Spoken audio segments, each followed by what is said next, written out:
YouTube, welcome.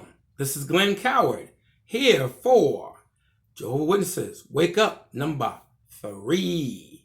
That's it. We're back. Thank you for coming back. Before I get started, you know what I want you to do. Hit like, subscribe, all that good stuff. Look out for me. And the title of this one is going to be called Creepy Records. And those that are witnesses, people that are witnesses, or PIMO, or ex-Jehovah Witnesses, you know what I'm talking about. Creepy records.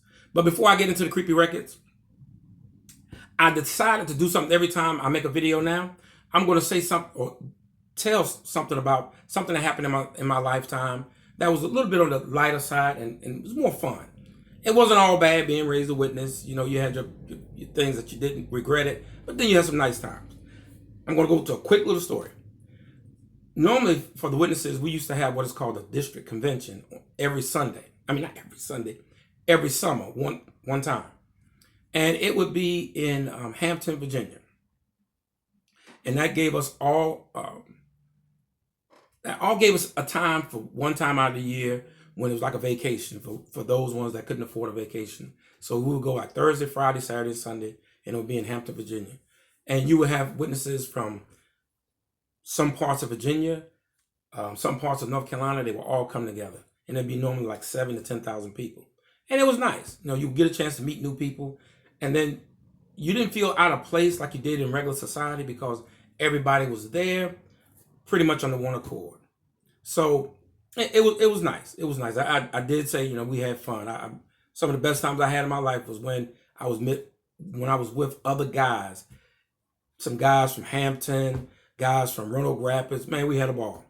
But I'm going to go over this one thing we did. At intermission, we would serve food. You have sandwiches and things like that, cheese danishes and stuff like that. And so we would prepare those foods, a lot of young guys, anywhere from 15 to 20 years old. So when we'd be in there, you know, you have a lot of the big wigs at like the elders and people that were running things at the assemblies. They would be there with us. So a lot of times they would pray and they say, you know, let's make sure we honor Jehovah's name and don't bring reproach upon his name. And so just try to, you know, act with some sense, guys. And so we all were like, yeah, okay. So then, you know, the brothers, I'll never forget it, one of the big wigs, he started with asking the brothers, he said, Brother Johnson, so what do you come to the assembly for?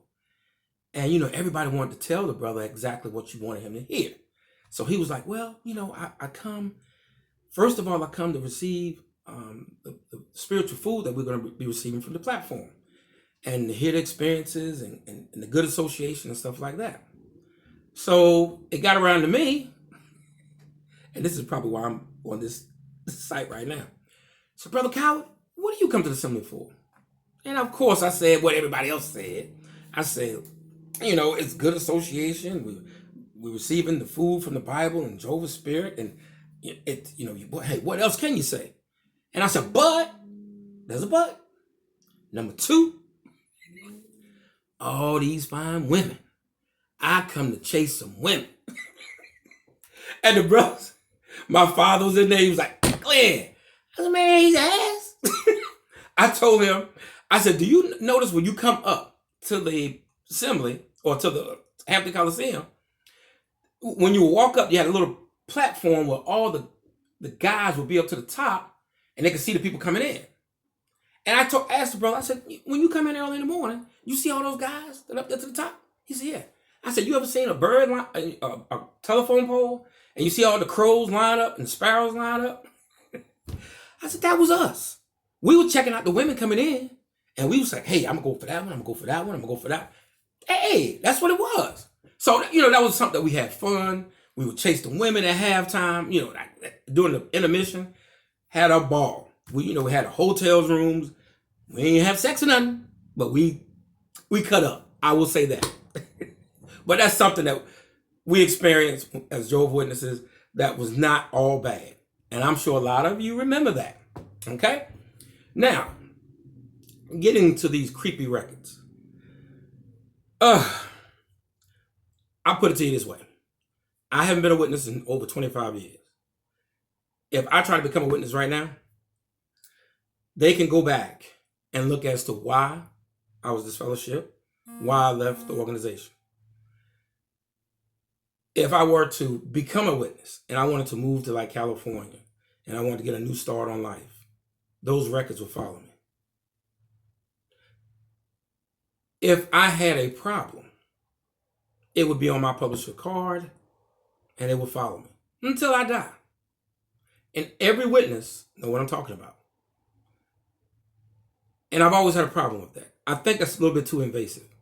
I can understand if it was a pedophile or somebody was a thief to a certain extent. Because if we're going by what the Bible says, if we forgive, and Jehovah says when he forgives, he doesn't call it to mind. By keeping those records, I think you call it to mind all the time. So I had issues with that. I had issues with keeping a record of what you do every month in field service. The standard policy was to get 10 hours a month. If you wanted to achieve something in the Kingdom Hall, let's say if you're a man and you wanted to become a ministerial servant or an elder, if you didn't get 10 hours or average 10 hours per month, they didn't consider you. They figured that you were kind of weak.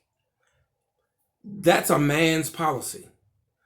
What does that have to do by me not being able to go out 10 hours per month to go knocking from door to door?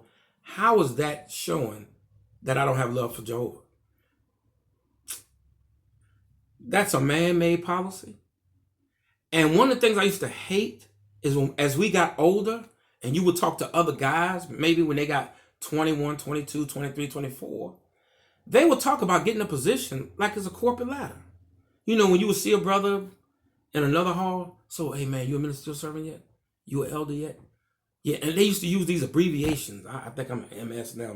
I guess I was called the MS ministerial servant. I made it like you went up the corporate ladder.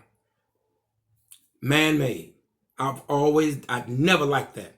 And if you were like 25 to 30 years old and a man and you were not a ministerial servant or an elder, people looked at you kind of funny. They were like, why is he not an elder or a ministerial servant? He must be spiritually weak. I'm sure a lot of you understand what I'm talking about. And in reference to the sisters or women, if you didn't maintain that 10 hours per month, and if somebody wanted to marry you, and the brothers would call the congregation that you were in and say, how is sister so-and-so? Is she a good sister? Is she spiritually fine or whatever? And they would say, you know what, she don't make that many hours. So her field service is a little bit lacking.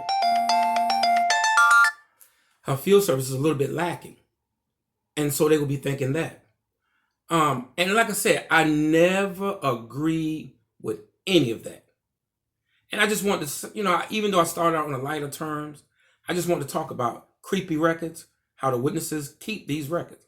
And on the pedophiles, y'all know what I'm talking about. They got records on all of it. So one of the things I want to see from the society is if you truly have this Jesus Christ example that you want to follow, or you want to follow the example set by Jehovah God, then you need to go back on all these records of people that you know that you have wronged, and you need to fix it. You really do. All of the chatter that you see online about the